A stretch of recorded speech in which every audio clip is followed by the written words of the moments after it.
Imagine a man possessing such immense power that even his dry bones could bring the dead back from the underworld.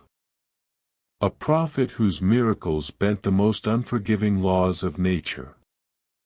He made a heavy iron block float absurdly on the surface of the water. He multiplied food out of thin air to save hundreds of people drowning in starvation. He even snatched the lives of children back from the cold hands of the grim reaper. This is not a fictional myth or a local folk tale. This is the true story of Elisha, one of the most extraordinary and powerful figures in biblical history. But the most shocking thing about him didn't happen while he was still breathing on this earth. Elisha's greatest miracle occurred after he had died and was buried deep underground. It was the moment when grave robbers in sheer panic randomly threw a corpse into his tomb. The very second that cold body touched Elisha's dry bones, the man instantly came back to life. He sprang up and stood tall on his feet as if he had never experienced death. How could such a phenomenon that defies all logic possibly exist? What kind of terrifying divine power lingered in this prophet's remains even when he had turned to dust? Today, we will uncover the entire life full of insane miracles of Elisha. From the moment he personally set fire to his wealthy past to follow a calling of destiny. Through countless unimaginable wonders that shaped a magnificent mission. To a supernatural legacy that transcended the boundaries of the tomb and death itself. Stay with me until the final seconds, because this story will shatter all limits of your faith. Picture a normal workday on the vast, endless fields of the nation of Israel. The scorching sun beat down on the brown earth that was being continuously plowed. A strong young man named Elisha was repeating the familiar work of his family. He was controlling massive wooden plows tearing through the surface of the land. But this was entirely not a tiny garden plot behind a rundown house. The Bible records that Elisha was plowing the field with 12 yoke of oxen. That means there were up to 24 robust oxen plowing the field all at once. This was a massive, industrial-scale agricultural facility for that time period. Elisha clearly came from a family of immense wealth, power, and high social status. His life seemed pre-programmed with riches, peace, and a highly secure future. But God had completely different plans reserved for this young man. That plan suddenly appeared in the form of an old prophet striding across the field. It was Elijah, the most powerful and feared prophet in all of Israel at the time. This man had once called down fire from the sky to consume an altar and sealed the heavens from raining for 3.5 years. He was someone the entire nation respected with a mixture of absolute terror. Elijah simply walked straight toward the young man plowing the field without saying a single word. He offered no explanations, delivered no sermons, and made no greeting rituals. Elijah simply took off his distinctive prophetic mantle. He decisively threw that cloak over Elisha's broad shoulders. Then, the old prophet turned his back and walked away as if nothing had happened. Through that single simple action, Elisha immediately understood that his life had changed forever. It was not a gift, it was the call of the divine choosing him as the successor to the mission. Elisha instantly abandoned his confused oxen and ran desperately after the old prophet. He caught up and only asked for one final favor: to go home and kiss his parents goodbye. Elijah did not stop him, leaving the choice entirely in the hands of the young man. To prove his ironclad determination, Elisha turned back and did something truly shocking. He drew his sword and slaughtered his entire precious herd of oxen right in the middle of the field. Then he used his own expensive wooden plows to chop into firewood to roast the beef. He threw a massive feast for all his friends, family, and neighbors. All the assets, tools, and future of a wealthy farmer turned to ashes in a single afternoon. Elisha had deliberately cut off all his own escape routes so he could never regret it. He firmly renounced his wealth to become an impoverished servant following Elijah. Many long years passed as Elisha learned from and served his master with absolute loyalty. Until one day, both men felt that the fated moment of separation had arrived. Heaven was about to take Elijah from this world to return to eternity. They walked together through the lands of Gilgal, Bethel, and finally Jericho. At each stop, Elijah tested his student's loyalty by asking him to stay behind. But Elisha flatly refused and swore not to leave his master by even a single footstep. They stood silently before the legendary Jordan River, a place holding many of Israel's miracles. Elijah rolled up his mantle and struck it fiercely against the rushing water.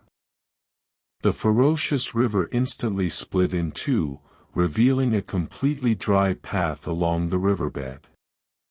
The two men calmly walked across the river as if they were walking on solid ground. Once on the other side, Elijah turned and asked Elisha what he wished to be given before he departed. Elisha did not ask for wealth, fame, or protection from his enemies. He bravely looked straight into his master's eyes and asked to receive a double portion of his spirit.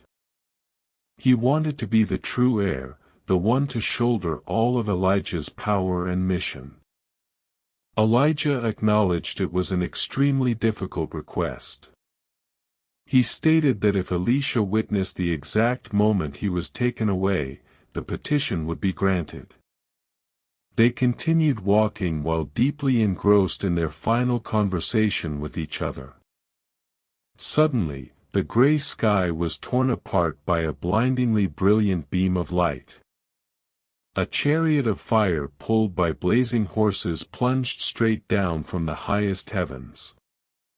The chariot drove between the two men, and a massive whirlwind rose up carrying Elijah into the sky.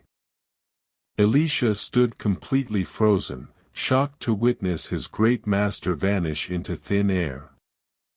He tore his own clothes in two in a state of utter grief and immense awe. But looking down at the desolate ground, he saw that Elijah's mantle had fallen there. Elisha slowly picked up the cloak and walked back to the banks of the Jordan River. He used that very mantle to strike the water and loudly called upon the God of Elijah. The water churned and parted once again before the eyes of the newly appointed prophet. The divine power had been officially and completely transferred. Elisha's first public miracle took place in the beautiful city of Jericho. The city's water source was heavily contaminated, making the land barren and causing all life to wither. Elisha calmly requested the people to bring a brand new bowl filled with white salt. He threw the salt into the underground spring and declared permanent healing from the divine. Instantly, the toxic water became crystal clear, sweet, and brought life back to the entire region. The fame of the new prophet spread far and wide, igniting hope for those drowning in despair. A destitute widow ran crying miserably to his station to beg for her life. Her husband had passed away, leaving behind a massive, unpayable debt. Cruel creditors were threatening to take her two young sons away as slaves to clear the debt. All that this pitiful widow had left in her house was one tiny jar of oil. Elisha told her to run and borrow as many empty vessels as possible from all her neighbors. She locked her door with her sons and began pouring oil from that tiny jar into the empty containers. An insane miracle happened as the golden oil just kept flowing endlessly without stopping. It filled jar after jar until there was no empty space left in the house for another vessel. She sold that infinite supply of oil, paid off all her debts, and saved her 2 children from dark slavery. Elisha's power was further proven when he visited the town of Shunem. A wealthy, barren woman kindly built a private room on her roof for him to rest. In return, Elisha prophesied that next year she would hold a son of her own flesh and blood in her arms. True to the prophetic word, the child was born, bringing boundless happiness to the family. But a few years later, the boy suddenly screamed from a severe headache in the fields. He breathed his last breath right on his poor mother's lap at noon. The mother bit her lip without shedding a single tear, carried her child's body, and laid it on Elisha's bed. She rode her donkey like a madwoman over the hills to find the prophet. When Elisha returned to the room, he locked the door tightly and sank into a deep prayer. He lay on top of the child's freezing body, placing his mouth, eyes, and hands upon his. The divine warmth slowly spread, and after the second attempt, the boy sneezed 7 times and opened his eyes. Death had been entirely defeated by the power of the one who wore the mantle of fire. Elisha's power was not limited to the territory of Israel but also spread to hostile nations. Naaman, the powerful supreme commander of the Syrian kingdom's army, contracted the disgusting disease of leprosy. He brought countless treasures of gold and silver to Elisha's door to beg for healing. Elisha did not even bother to step out of the door, but merely sent a servant to deliver an order to the general. He demanded that Naaman submerge himself 7 times in the muddy Jordan River. Despite being extremely angry at the prophet's arrogance, Naaman finally had to bite his tongue and obey. When he ducked underwater for the 7th time and stepped onto the shore, his ulcerated skin suddenly became as smooth as a newborn's. The horrific disease was completely eradicated, and the pagan general had to kneel and confess the power of God. On another day, when Elisha's disciples were chopping wood by the river, a precious iron axe head slipped off its handle and sank into the deep water. The disciple panicked and cried because it was a borrowed item he had no money to replace. Elisha simply broke off a small twig and threw it exactly where the axe had sunk. The heavy block of iron suddenly floated on the surface of the water in complete defiance of the laws of physics. But Elisha's power was most terrifying when the kingdom of Syria launched an all-out war against Israel. Whenever the Syrian king set an ambush, Elisha saw into the future and warned the Israelite army to avoid it. The Syrian king became insanely furious and dispatched a massive army with chariots to surround the city of Dothan to capture Elisha alive. Elisha's servant woke up in the morning, saw thousands of gleaming swords and spears, and cried in despair. Elisha calmly smiled and prayed for God to open the eyes of the little servant. Instantly, he saw the entire mountain ablaze with tens of thousands of chariots and cavalry made of fire from heavenly hosts protecting them. Elisha stepped out of the city and cast a curse of blindness upon the entire hostile army. Thousands of Syrian soldiers were plunged into darkness, lost their orientation, and were led by Elisha himself straight into Israel's capital. When their sight was restored, they were horrified to find themselves neatly surrounded in the heart of enemy territory. Elisha did not allow them to be killed but ordered a massive feast to be served and then released them back to their country, completely ending the minor invasions. But peace did not last long as the entire Syrian Grand Army later marched in to besiege the capital of Samaria. The city was strictly blockaded, leading to a horrific famine unprecedented in history. The desperate people had to pay exorbitant prices for dove droppings just to put something in their stomachs. More horrifyingly, mothers driven mad by hunger began to boil their own biological children to eat their flesh. The king of Israel blamed everything on Elisha and sent an assassin to chop off his head.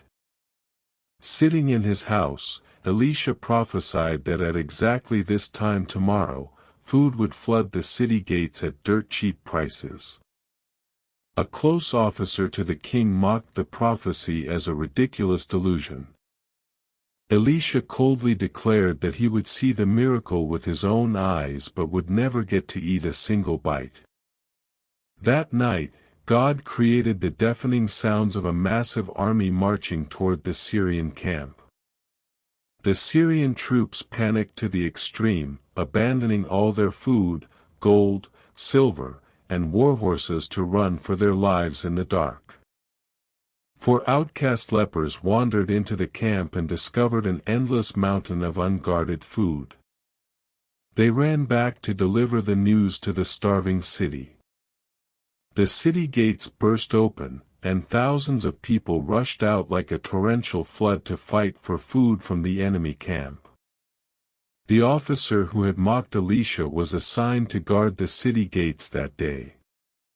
He was trampled to death on the spot by the frenzied crowd, completely fulfilling the prophet's curse. After decades of delivering earth-shattering miracles, Elisha's mortal body finally grew old and fell ill. The king of Israel wept by his sickbed, confessing him to be the nation's most impenetrable fortress wall. With his last remaining ounce of ruined strength, Elisha placed his hands on the king's hands and instructed him to shoot an arrow out the window. He declared it to be the arrow of victory liberating Israel from Syrian oppression. After that, Elisha breathed his last, bringing an end to a legendary life. He was mournfully buried in a quiet stone tomb. But death was never the final period for a man who had once worn the divine fire. Months later, an Israelite funeral was rushing to proceed when it was suddenly attacked by ruthless bands of Moabite raiders. In sheer panic, the mourners had no time to dig a grave and threw the dead body straight into the nearest tomb. It was the resting place of the great prophet Elisha. Elisha's body had by now decomposed, leaving only a dry skeleton rolling on the dirt floor. But the very moment that cold stranger's corpse fell down and touched Elisha's bones, a terrifying spiritual pulse exploded. The eternal power unbroken by time flowed from the barren skeleton into the dead cells. The stopped heart suddenly contracted again, blood circulated, and breath rushed back into the lungs. The man who had died a few hours ago suddenly sprang up, standing tall on his own feet in the darkness of the tomb. The power of God residing in Elisha was so strong that it refused to be buried by death.